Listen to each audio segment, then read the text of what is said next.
Welcome to Ask the Trade Pros, a show where a couple of trade guys talk about trade stuff. Hi. We're here to answer your questions about your HVAC, electrical, plumbing, and other home systems. We are here to help you keep your home running smoothly. I'm Jordan. And I'm Todd. We have a question from a loyal listener about their water bill. They write, if my water bill comes back high, what are some of the common things that might tell me what the problems are? I don't know, Jordan. It's a good question. What do you think about that? Well, today let's go through some of the most common causes. Obviously, there could be random weird causes, but let's look at some of the most common ones today behind a sudden spike in your water bill.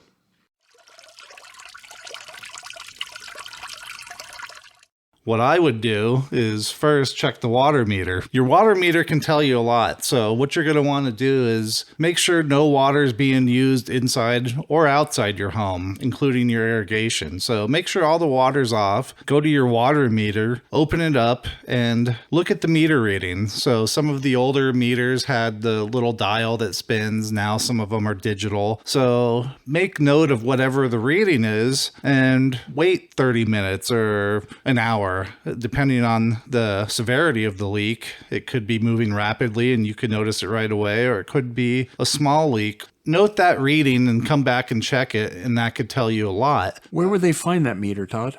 Most of the time, you can find the water meter in the front of the house. However, on occasion, depending on the neighborhood, especially here in Tucson, sometimes they're in an alley if you have an alleyway. I've seen them in the back of the house, also on houses that run up the hill, because that's the closest connection to the city supply. Yes, I've seen those as well. You're always going to want to know, as any homeowner, where your water meter is, because if you come up on a situation, you may need to shut that water off. So if you notice that your meter is spinning, obviously you have a leak somewhere. So to go a little further into that, what you can then do is isolate the house from the meter, because you could have a leak inside the house or you could have a leak from the meter to the house. So if you also have a shutoff valve at your house, we call it a water riser. What I would do is, obviously you determined you have a leak, so shut off the water going into the house and then do the same process again. Monitor that meter. If you notice that it's still spinning, then that means that your problem is between the meter and your house. If it is not spinning, then you know the problem's inside your house and you can start looking further into it.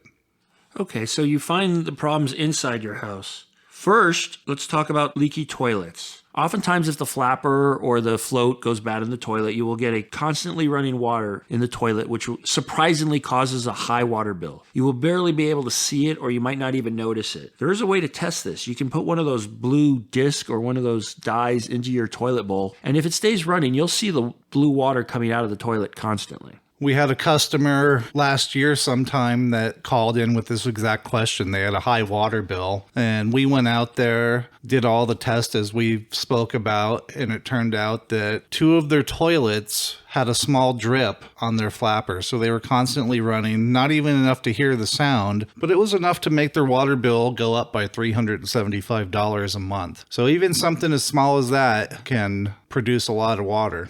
I would also go through and do a visual inspection of all your faucets. Are they dripping? Can they shut off completely? You want to look underneath the cabinets at the supply line, see if there's a calcium or a staining buildup. The water may not be there at the time you're looking, but that would show you that water has been coming out of that seam. Now, if there are hidden leaks, it's much harder for you as a customer to find. They're often in slabs, the walls, the roof. Now, obviously, if they get so bad that you have flooding or terrible leakage outside of the walls or the ceiling, then you'll notice because you have severe damage. In those instances, it's usually best, after you've isolated these other issues, to give a professional a call who might have the specialized equipment needed to find these leaks.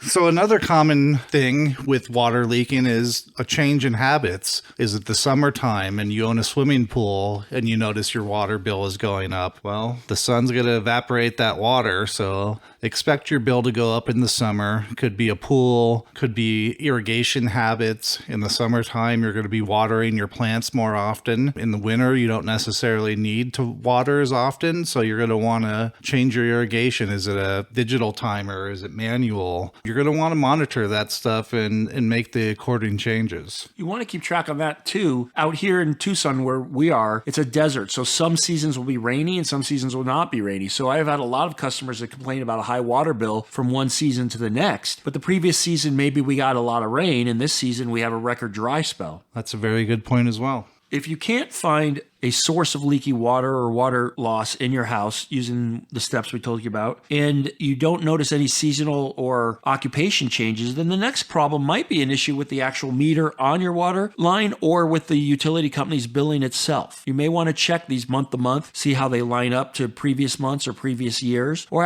ask the utility for an inspection of the meter.